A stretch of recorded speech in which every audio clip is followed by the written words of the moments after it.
Akron, Ohio, the birthplace of Alcoholics Anonymous.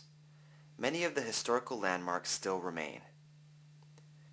The Mayflower Hotel is where Bill W. stayed when he first came to Akron on business.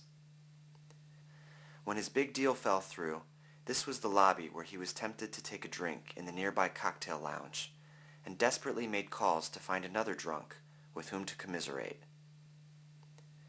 Reverend Walter Tunks put Bill in touch with Henrietta Seiberling, a fellow Oxford group member. The Gate Lodge of Stan Hewitt Hall, then the residence of Henrietta Seiberling, is where Bill W. first met with Dr. Bob on Mother's Day of 1935.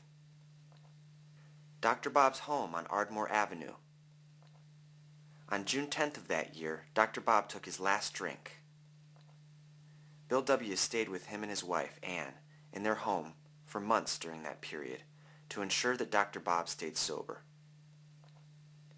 Many of the first meetings took place in this house, even before it came to be called Alcoholics Anonymous. Ignatia Hall at St. Thomas Hospital, the very first hospital ward devoted solely to alcoholics, was the result of collaboration between Dr. Bob and Sister Ignatia. The personal stories of the co-founders are documented in the Big Book of Alcoholics Anonymous. Sooner or later, every AA member will read or hear the story of Dr. Bob's nightmare, and they will learn that AA's founding dates to Dr. Bob's first day of permanent sobriety on June 10, 1935. Each June, thousands of recovering alcoholics from around the globe make the trek to Akron to celebrate Founders Day. Among the annual activities, the Sunday morning motorcade to Dr. Bob's grave has become an important tradition. Looking east towards Akron's modest skyline, a procession of motorcycles in the hundreds can be seen making their way down Market Street towards Aqueduct Street. Here we see the motorcade as it flows into Mount Peace Cemetery for a graveside memorial tribute to Dr. Bob and his wife Annie. God, grant me the serenity to accept the things I cannot change, the courage to change the things I can, and the wisdom to know the difference. Guest speakers expressed their heartfelt gratitude. Good morning, everybody. My name is Paul, and I'm a grateful recovering alcoholic. I would like to think that I'm a strong enough man that in 1935, being a physician in this little bitty community, that I would have had the courage to stand up and say I'm an alcoholic. But I know in my heart I wouldn't have. I just wouldn't. And I try to imagine the courage that this man must have had to be able to do that. And I have an amazing amount of gratitude for this man.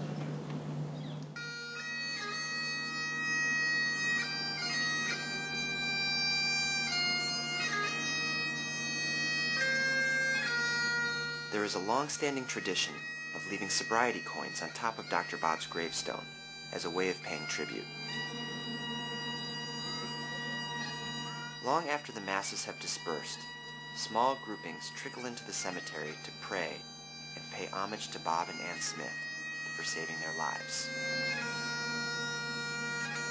Groups of people, like this one, come to Akron and visit Dr. Bob's grave year-round, and they probably always will.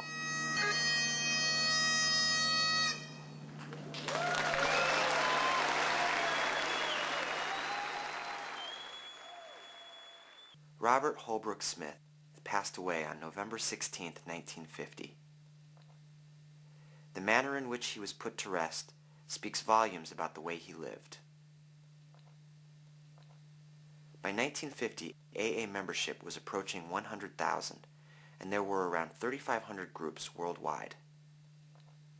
For the co-founder of such a far-reaching organization, one might expect great fanfare, perhaps a monument to recognize Dr. Bob's great contribution to the establishment and growth of AA.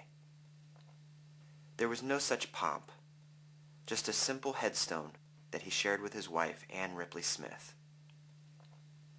This final decision is a testament to his deep sense of humility and his belief in the spiritual foundation of anonymity. May he rest in peace.